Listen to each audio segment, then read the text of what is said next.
La gloire à Dieu, alléluia. À toi, mon amour, nous avons chanté tout mon cœur, Seigneur. Et ce matin, la question qu'on peut se poser, est-ce que nous avons un cœur de serviteur pour le Seigneur? C'est la pensée que j'avais à cœur ce matin. Et au travers de ces cantiques, de ces chants, c'est bien de les chanter, mais c'est bien de les réaliser. C'est bien de dire tout mon cœur, Seigneur, mais est-ce que tout mon cœur appartient bien au Seigneur ce matin? Est-ce que ma vie appartient bien totalement au Seigneur ce matin? J'aimerais qu'on puisse prendre un passage, si vous voulez bien, dans les Philippiens, chapitre 2. Philippiens, chapitre 2, si vous voulez bien. On va prendre à partir du verset 1er. Philippiens 2, chapitre 1er, le verset 1er, pardon.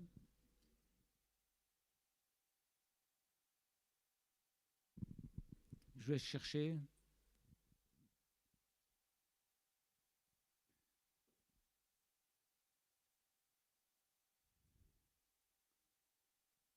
C'est bon, on peut y aller?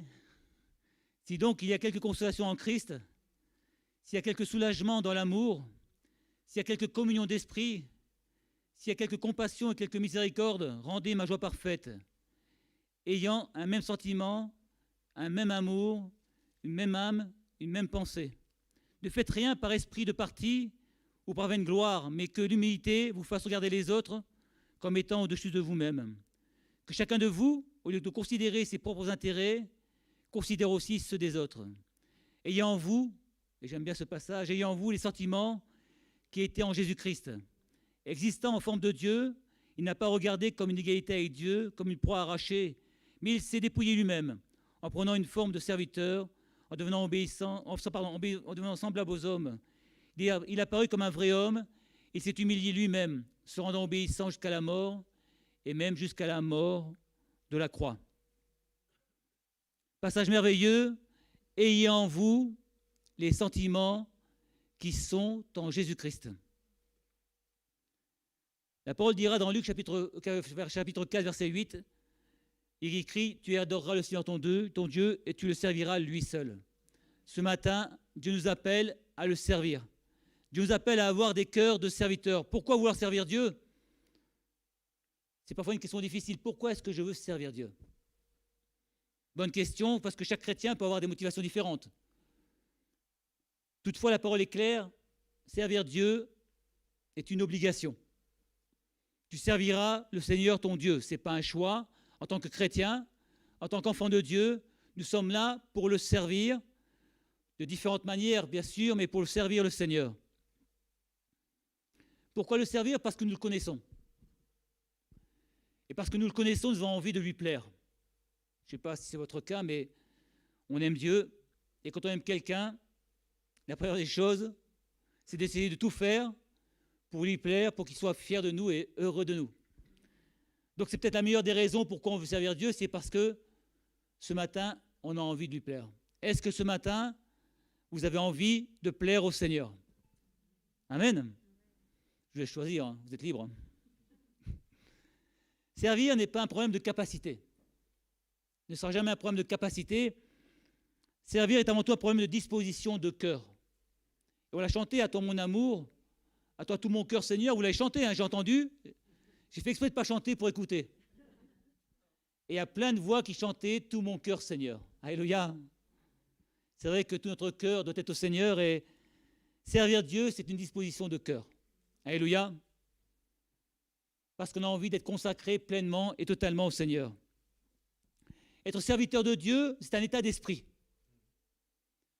Dieu nous a donné sa vie, Christ s'est donné à la croix, et mon désir aujourd'hui, c'est parce que je veux le servir, parce que mon cœur a envie de le servir, et c'est un état d'esprit qui doit être dans mon cœur et dans ma vie. Un état d'âme. Si c'est le cas, nous saurons le servir comme lui le veut et comme lui le désire. Vous savez, parfois on a envie de servir le Seigneur, mais comme moi j'ai envie. Seigneur, je veux bien te servir, mais je veux faire ça, ça, ça, mais pas ça. Dieu nous dit, non, non, c'est pas là où je te veux. Je te veux à tel ou tel endroit, faisant telle ou telle chose. Servir le Seigneur, c'est pas nous servir du Seigneur. C'est pas pareil. Hein, j'ai besoin du Seigneur, je me sers de lui, alors je veux le servir, mais comme moi j'ai envie. Et non pas comme Dieu a envie que je le serve, et où Dieu a envie qu'on le serve. C'est important, vous savez, parfois on veut bien, mais On pose nos conditions au Seigneur. Seigneur, je veux bien à condition de ceci, cela, cela. Non, non, quand on sert Dieu, on sert Dieu. Sans condition. Jésus dira, on allait à la croix. Père, si tu voulais éloigner de moi cette coupe, non pas ma volonté, mais ta volonté. Luc chapitre 22, verset 42. Jésus, le Fils de Dieu, dira à Dieu, Père, non pas ma volonté, mais je veux faire ta volonté, Seigneur. Est-ce que ce matin, votre cœur est disposé, notre cœur est disposé à dire au Seigneur, non pas ma volonté, mon Dieu, mais simplement et seulement ta volonté. Serviteur de Dieu, c'est être au service de Dieu. Et le meilleur exemple, on en a parlé depuis tout à l'heure, c'est Jésus-Christ. Le premier et le meilleur exemple, c'est Jésus et nous devons lui ressembler. Amen. Jésus dira, celui qui voudra devenir grand parmi vous sera votre serviteur. Celui qui voudra devenir grand parmi vous sera votre serviteur. C'est ainsi que le Fils de l'homme n'est pas venu mais pour servir, mais pour être servi, mais pour servir. Jésus est venu pour servir, pour donner sa vie pour beaucoup d'entre nous. Luc chapitre 22. Matthieu 20, verset 2. Jésus a servi en se donnant à la croix. Nous l'avons chanté, merci pour la croix. Peut-être que vous venez pour la première fois et vous dites, mais c'est quoi ça? C'est cette histoire de la croix? Jésus s'est offert à la croix. Pourquoi? Pour racheter, pour sauver, pour délivrer du péché et de la mort. Peut-être que vous ne connaissez pas tellement le Seigneur, vous dites, tiens, mais qu'est-ce que ça veut dire? À cause du péché, nous étions tous condamnés à mourir éternellement. Le seul moyen que Dieu ait voulu donner, c'est Jésus. La parole dit qu'il est le chemin, qu'il est la vérité et qu'il est la vie. Ce matin, si tu ne connais pas le Seigneur, approche-toi de lui. Ce matin, si tu as besoin de Jésus, approche-toi de lui. Il est celui qui veut te sauver. Il est celui qui veut te délivrer du péché, de la mort, de tes besoins, tes difficultés, quelles qu'elles soient. Il est celui qui pourvoit. Serviteur, Jésus l'a été en obéissant et en suppliant la croix pour nous. C'est le meilleur exemple. Et le seul exemple qu'on veut suivre aujourd'hui, c'est Jésus. C'est le seul qu'on veut suivre parce que sa parole nous rappelle qu'il s'est dépouillé lui-même, on l'a lu, en se rendant semblable aux hommes. Il était fils de Dieu, il est descendu sur la terre et s'est dépouillé de ses titres pour pouvoir donner sa vie pour nous. Ésaïe nous rappellera au chapitre 53 qu'il a été blessé pour nos péchés, brisé pour nos iniquités. Verset 5. Jésus a été blessé pour nos péchés. Jésus, ce matin, a été blessé pour tes péchés. Il a été brisé pour tes iniquités. Le verset 7 nous dira qu'il s'est offert lui-même comme un agneau qu'on mène à la boucherie. Il n'a pas été contraint de le faire, il s'est offert lui-même. Volontairement, il a donné sa vie. Un serviteur donne volontairement sa vie pour le Seigneur, pour son Dieu. La parole dit que le châtiment qui nous donne la paix est tombé sur lui. La paix que le Seigneur veut te donner, il l'a portée à ta place et il te l'accorde parce qu'il a porté tes problèmes, tes difficultés à ta place.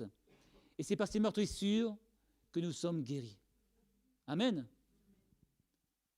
Je ne sais pas quel est l'état de ta santé ce matin, ta souffrance, etc. Mais si tu as besoin d'être guéri dans ton corps, dans ton cœur, dans ton âme, ce matin, approche-toi de Jésus. Si tu as besoin qu'il te délivre, qu'il te relève, quels que soient tes besoins, tes difficultés, approche-toi de Jésus. La parole nous rappelle qu'il n'y a rien d'impossible à Dieu. Rien du tout. Et ce matin, si tu as besoin du Seigneur Jésus, laisse-le venir dans ton cœur. Laisse ce matin remplir ton cœur. Ce matin, il est bon de se souvenir de la dimension de l'amour du Seigneur. Dieu t'aime. Je vais encore te le dire fortement, ce matin, Dieu t'aime. Et il t'aime à un point tel qu'il veut qu'aujourd'hui tu sois sauvé, délivré et restauré dans toute ta vie. Ésaïe dira au chapitre 40, verset 31, « Ceux qui se confient en l'Éternel renouvellent leur force.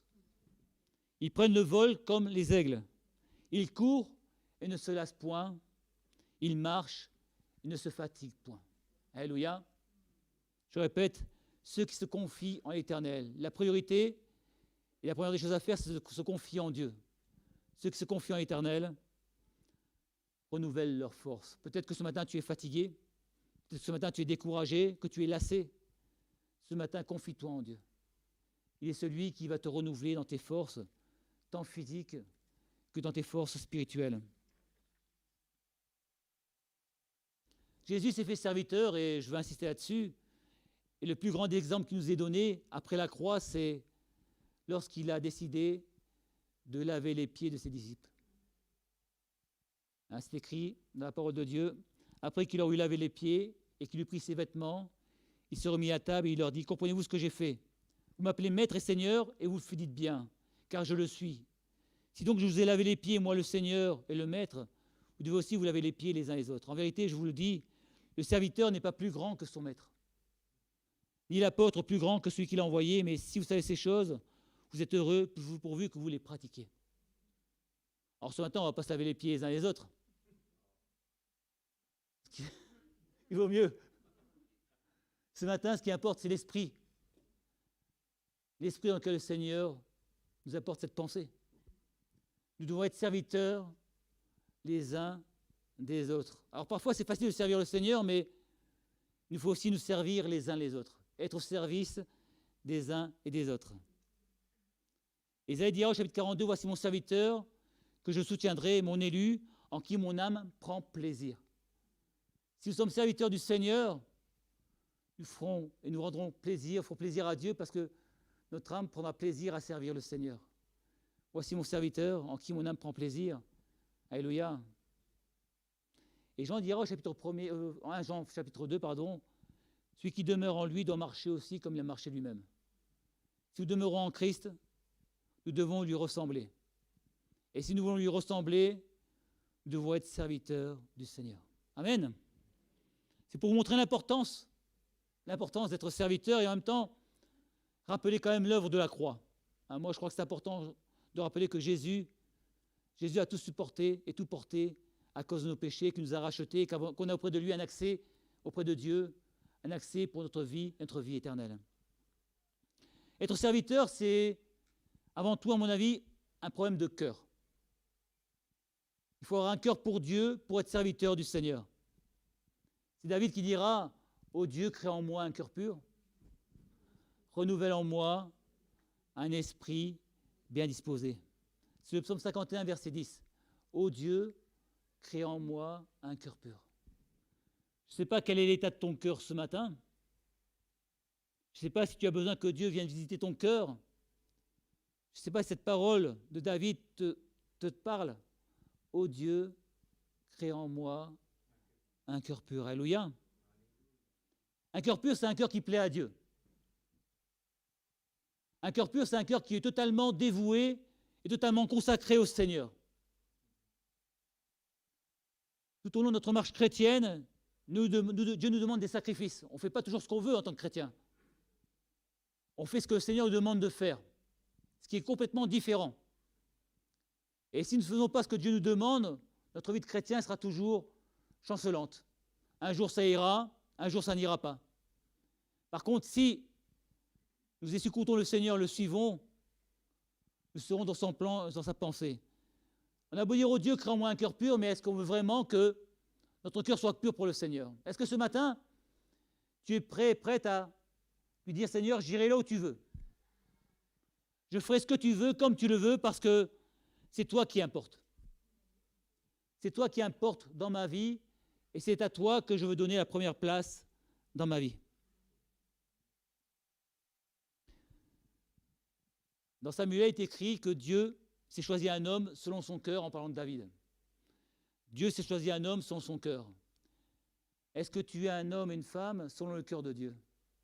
Est-ce que tu penses que tu es un homme ou une femme selon le cœur de Dieu? Moi, je crois. En tant que chrétien, nous sommes tous des hommes et des femmes selon le cœur de Dieu, mais encore faut-il que notre cœur lui appartienne pleinement.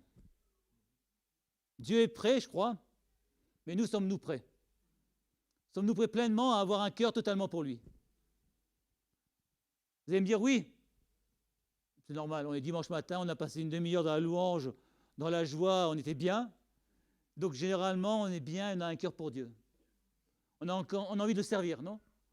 Après avoir chanté ces cantiques, avoir le célébré, on a dit, Seigneur, oui, je vais aller plus loin avec toi. Je vais entrer dans cette dimension où tu vas te manifester. Mais demain, après-demain, quand tu auras passé ta semaine au travail avec les problèmes, difficultés, est-ce que tu auras toujours un cœur pour Dieu? Est-ce que tu auras toujours cette envie de le servir de la même manière, ou est-ce que les difficultés de la vie, qui sont réelles, vont te faire oublier un peu tout ce qui a été dit, et tu vas retourner dans tes habitudes, tes problèmes, tes difficultés?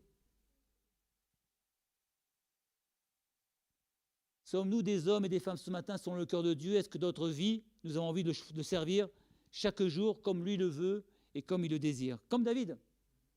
Comme David. Vous savez, David, c'était un homme selon le cœur de Dieu, mais David n'était pas parfait. Hein. Si vous êtes lecteur de la parole de Dieu, lecteur assidu de la parole de Dieu, si vous aimez lire la parole de Dieu, amen, tous les jours, alléluia. Si vous aimez ces choses, vous allez vous rendre compte que David n'était pas parfait. Il a fait beaucoup d'erreurs. Tant de fois, il s'est trompé, mais Dieu l'avait et Dieu l'aimait. David avait un cœur selon Dieu. Alors peut-être que vous vous êtes trompé dans vos choix, dans vos difficultés ce matin. Vous dites, mais Seigneur, est-ce que tu es toujours à mes côtés? Mais bien sûr que Dieu est là. Bien sûr que Dieu est à tes côtés ce matin et qu'il va encore te bénir. Nul n'est parfait. Hein. Nul n'est parfait, on a tous besoin de revenir régulièrement au trône de la grâce, c'est ce que dit la parole. Déposer nos besoins au trône de la grâce, parce que le Seigneur est là. Il intercède pour nous auprès de Dieu. Alléluia. Et savoir ça, c'est tellement important. Tellement important de savoir que Jésus intercède pour toi ce matin. Alléluia. Jésus est celui qui connaît tes besoins et il parle à Dieu pour toi. Ce matin, il est en train de parler à Dieu pour toi. Alléluia. Si toi, celui-là, il a besoin de telle chose, mais Dieu entend Jésus. Dieu l'entend et Dieu répond à son Fils. Pourquoi? Parce qu'il a tout porté, tout supporté à la croix, afin de nous réconcilier avec le Seigneur. Dieu connaît notre cœur, mieux que nous-mêmes. Amen. Dieu connaît notre vie mieux que nous-mêmes. Dieu connaît nos jardins secrets, parfois même mieux que nous-mêmes. On peut cacher des choses aux hommes, cacher notre vie aux hommes, mais pas à Dieu.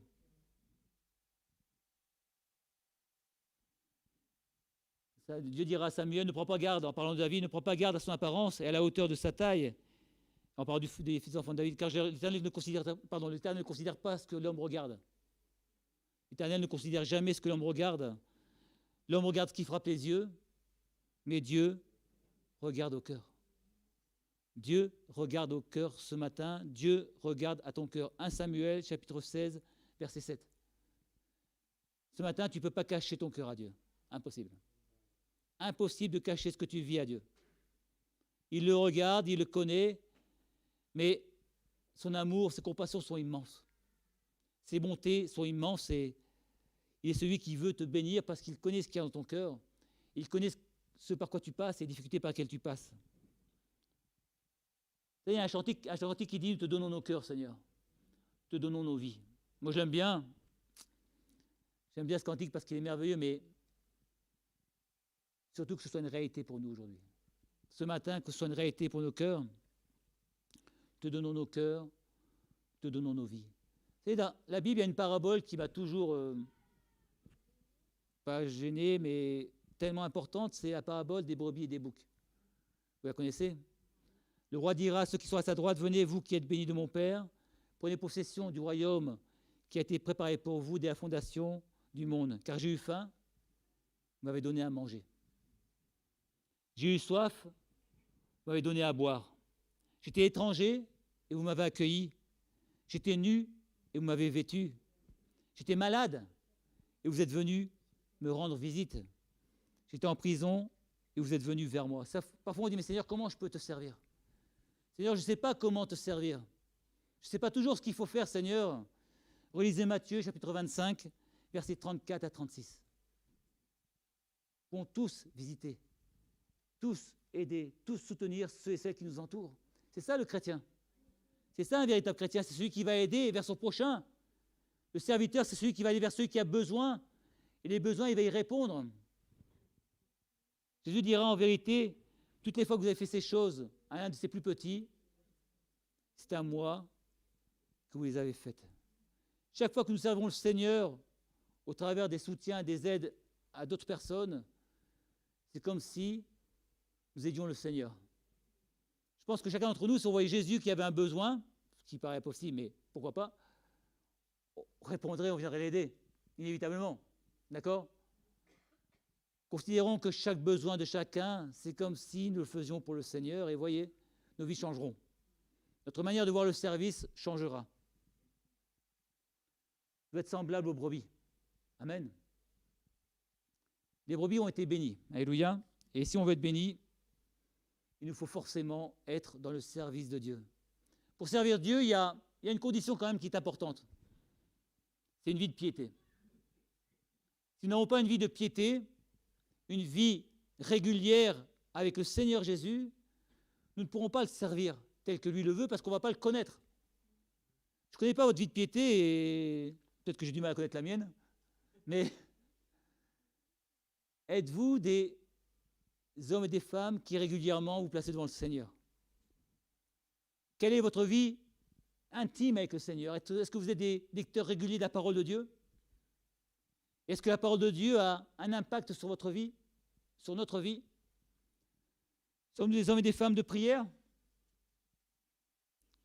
Sommes-nous des hommes et des femmes qui nous plaçons chaque jour devant le Seigneur? Plaçons nos vies, nos besoins, nos cœurs, nos pensées, non pas seulement parce que nous avons besoin, mais parce que c'est nécessaire pour notre âme. Parce que ce que nous prions, c'est notre âme qui s'élève, notre âme qui se fait du bien. Sommes-nous des hommes et des femmes qui avons une vie de piété avec le Seigneur? Je laisse la question comme ça, hein, à vous de répondre. Si ce n'est pas le cas, ce n'est pas trop tard, hein, rassurez-vous. Il y a un début à tout, ou une reprise à tout, parce que parfois, si vous voulez, on a eu des temps de piété, et puis le découragement est venu, la fatigue, les problèmes, et puis notre vie de piété s'est étiolée. Vous savez, quand on se convertit, généralement, il y a toujours un feu en nous, hein, qui brûle. Amen. Après, c'est plus tellement un feu qu'il y a, c'est des braises, quelques braises qui restent, ce qui s'appelle des cendres. Ce feu, on a besoin qu'il se renouvelle. Amen. Et la seule manière de renouveler le feu en nous, c'est en nous tenant devant Dieu. Alléluia. En étant des hommes et des femmes qui cherchons sa présence, qui cherchons sa volonté, qui cherchons sa pensée. Je vous rappelle qu'on a des réunions le mardi à midi et le jeudi soir de prière. N'hésitez pas à venir. N'hésitez pas à venir combattre le combat de la foi au milieu du peuple de Dieu. N'hésitez pas à vous faire du bien dans les temps de prière, dans les temps d'intercession. Une vie de piété, c'est indispensable. Vous le savez, je sais que vous le savez, mais la parole nous dit qu'il est bon de rappeler les choses, parce que parfois on les oublie. Parfois, ces choses-là, on les met un peu de côté parce qu'on a d'autres priorités. Mais si j'ai d'autres priorités, ma priorité n'est plus Jésus. Et si je veux être serviteur de Dieu, il faut forcément que ma priorité soit Jésus. Et si je veux avoir un cœur pour Dieu, il faut vraiment que Jésus soit le centre de ma vie. Alléluia. Voici quelques qualités qui peuvent et qui sont indispensables pour être bon serviteur de Dieu. J'en ai pris quelques-unes comme ça. La première des choses, c'est la soumission à Dieu. Si je ne suis pas soumis à Dieu, je ne peux pas être serviteur de Dieu. Jésus dira, ma volonté, ma nourriture, c'est de faire la volonté de mon Père et d'accomplir son œuvre. La première des choses, pour être un bon serviteur, avoir un cœur de serviteur, c'est de se soumettre à Dieu dans toute sa volonté. Dans toutes ses décisions, là où il veut nous mener, là où il veut que nous allions. Ce n'est pas moi qui décide de ce que je veux vivre, où je veux vivre, c'est Seigneur, où veux-tu que je sois et que veux-tu que je fasse pour toi? C'est ça la soumission. Ce n'est pas facile, hein, parce qu'on préfère forcément faire notre volonté. Et c'est normal, la chair est là. Nos désirs sont là. Nos envies sont là. Mais la question qu'on peut se poser, c'est mais, Seigneur, mais qu'est-ce que tu veux, toi? Qu'est-ce que tu veux pour ma vie, Seigneur? Où me veux-tu encore aujourd'hui et que veux-tu que je fasse pour toi? Comment te servir, Seigneur? Et surtout, comment bien te servir? Deuxième point que j'ai noté, c'est faire preuve d'amour. On ne peut pas servir Dieu si on n'a pas d'amour. On ne sert pas Dieu par intérêt, mais par amour. Si dans mon cœur, je n'ai pas de l'amour pour Dieu, bien sûr, parce qu'il est écrit, tu aimeras le Seigneur ton Dieu, mais si je n'ai pas d'amour pour mon prochain, je ne peux pas être serviteur de Dieu. Ce n'est pas possible. Sinon, je servirai Dieu, mais très mal. Prenez l'image du Samaritain. Cet homme avait de l'amour pour son prochain et est allé prendre soin de lui, panser ses plaies et pourvoir aux besoins de cet homme qui avait été agressé. Troisième point, faire preuve d'humilité. Je pense que si on n'a pas d'humilité, on ne peut pas servir Dieu. Paul dira, j'ai servi le Seigneur en toute humilité, dans les larmes, et au milieu des épreuves que m'a valu le complot des Juifs. Paul a servi Dieu dans l'humilité. Jésus a servi le Père dans l'humilité. Ce matin, il me faut de l'humilité pour servir Dieu. Et on dit que l'humilité précède la gloire. Et l'orgueil, la chute. Alors vous allez me dire, mais moi je suis humble. Déjà, si tu dis ça, tu n'es pas humble. Il faut revoir les choses. Nous avons besoin d'humilité, de réaliser que sans le Seigneur, on ne peut rien faire. De réaliser que même mes capacités naturelles, même mes dons naturels, s'ils ne sont pas mis sur le regard du Seigneur, ne permettront pas de le servir comme il faut. L'humilité est importante dans la vie du chrétien et il faut grandir dans l'humilité. Ce n'est pas évident de grandir dans l'humilité, mais apprendre toujours à dépendre davantage du Seigneur. La soumission à Dieu, avoir de l'amour, faire preuve d'humilité, déjà 3 conditions, pas faciles, hein, honnêtement. La fidélité, 4e point. Jésus a dit, tu aimeras le Seigneur ton Dieu, tu serviras lui seul. Sommes-nous fidèles? Sommes-nous fidèles à la parole de Dieu? Sommes-nous fidèles au commandement de Dieu? Sommes-nous fidèles dans le service pour Dieu? Sommes-nous des hommes et des femmes qui avons envie d'être fidèles encore au Seigneur et d'aller plus loin avec lui? 5e point, le zèle et la persévérance. C'est Paul qui dit aux Romains, ayez du zèle et non de la paresse. Soyez fervents d'esprit, servez le Seigneur, ayez du zèle et non de la paresse. C'est dur quand même, moi je trouve. Hein. Est-ce qu'il y a des paresseux parmi nous? Pas l'animal, hein. Je ne parle pas de l'animal, je parle de fait que parfois, on ne prend pas la peine de faire les choses parce que la paresse nous touche. Parfois, moi, je suis paresseux. Hein. C'est vrai. Pas forcément pour les choses de Dieu seulement, mais la question, c'est, es-tu paresseux pour les choses de Dieu? Ou es-tu zélé pour les choses de Dieu? C'est quoi la paresse? C'est, on est en plein mois de novembre, j'ai pas le moral, pas la forme, je vais peut-être pas aller à l'église, tiens. Non, pour prier, c'est pas à peine, j'ai pas la forme, je suis bien chez moi, il fait chaud. Et puis, je commence à laisser de côté les réunions. Parce que ça me demande un effort. Et c'est vrai, quand il faut sortir à 18h et qu'il ne fait pas beau pour aller à une prière à 19h, ça demande un effort. Suis-je prêt à le faire? Suis-je prêt à le faire? Est-ce que j'ai ce zèle pour le faire? Ou est-ce que je me dis, bon, pour ce soir, c'est pas grave, je vais rester au chaud. Je suis bien. C'est vrai qu'on est bien au chaud. Mais quand on est là, on est encore mieux. Alléluia. Quand on intercède pour les frères et sœurs qui ont besoin, on est encore mieux. Sommes-nous persévérants? La persévérance, c'est d'aller au-delà de l'envie immédiate. On aime servir Dieu et je pense que vous aimez servir Dieu, mais est-ce que vous durez dans le temps? Est-ce que nous durons dans le temps lorsque nous servons le Seigneur ou est-ce qu'on fait des choses et puis très vite on veut passer à autre chose? Est-ce qu'on se lasse rapidement des choses de Dieu? Est-ce qu'on se lasse rapidement du service de Dieu? Suis-je un homme et une femme persévérante et persévérants dans les choses qui concernent le royaume de Dieu? Si demain on nous confie une tâche, est-ce que je vais aller jusqu'au bout? Ou est-ce que très vite, je vais me décourager, très vite, je vais arrêter. Dès qu'il y aura un problème, une difficulté, j'ai commencé à lever le pied et puis arrêter. Ça arrive, hein?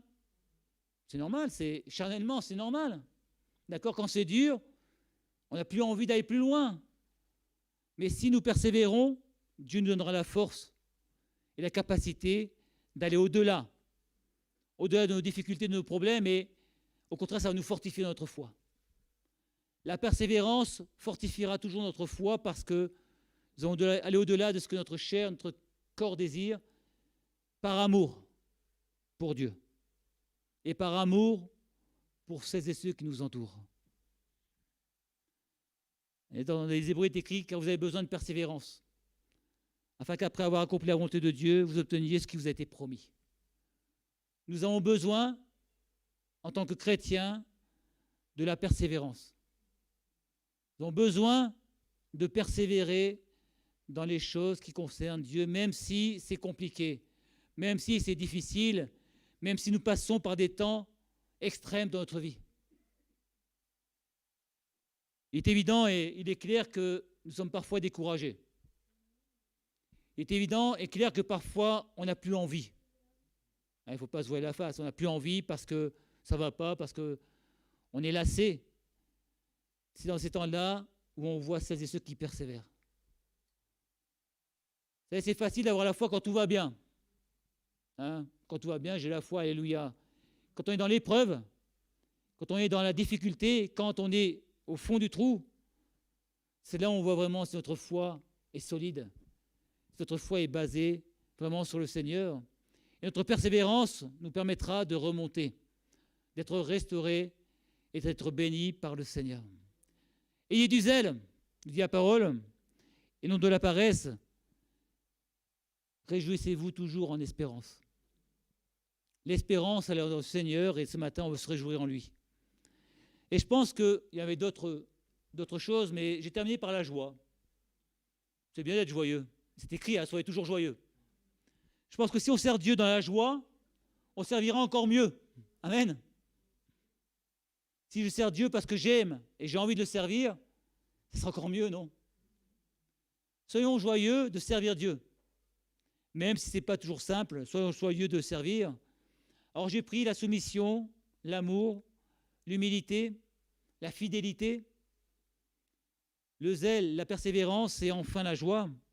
Ce sont quelques critères. Si vous en avez d'autres, n'hésitez pas. Rajoutez-les. Déjà, c'est pas mal. Si déjà on sert Dieu avec tout ça, alléluia. Tu es bon, Seigneur. Tu m'as fait grâce ce matin. Alléluia. Je pense que c'est bien d'avoir envie de servir Dieu et c'est bien de le servir, c'est mieux. Et c'est bien de persévérer dans le service. Notre service pour Dieu, et je vais terminer par cette pensée, ne sera efficace que si nous avons une intimité de vie avec lui. Que si nous recherchons toujours sa volonté dans la prière. Amen. C'est Dieu qui dira, je cherche parmi vous un homme, alléluia, pour élever un mur, qui se tienne à la brèche devant moi en faveur du pays. C'est écrit dans Ézéchiel, chapitre 22, verset 30. Dieu, ce matin, cherche des hommes et des femmes qui se tiennent à la brèche. Est-ce que ce matin, es-tu de ces hommes, de cet homme et cette femme qui est prête et qui est prêt à se tenir à la brèche pour le Seigneur? Dieu cherche des hommes et des femmes ce matin. Je pense qu'on est des hommes et des femmes. C'est déjà un point. Maintenant, sommes-nous prêts à nous tenir à la brèche pour le Seigneur? Sommes-nous prêts à dire, Seigneur, c'est vrai que peut-être pendant un temps, je me suis lâché un petit peu, découragé. J'ai essayé d'aller un peu ma foi, mon service. Mais ce matin, j'ai envie. Ce matin, j'ai de nouveau envie de te servir. Parce que j'ai un cœur pour toi, Seigneur, et je veux que ce cœur pour toi se mette en pratique dans ma vie de chaque jour. La parole nous invite à nous humilier sous la puissante main de Dieu afin qu'il nous élève au temps convenable. Ce matin, puissions réaliser que on n'a pas toujours été sur la volonté de Dieu et que peut-être en ce moment, on n'est pas tellement dans la volonté de Dieu parce que nous sommes relâchés de notre vie. Mais Dieu nous invite à nous tenir à la brèche. Alléluia.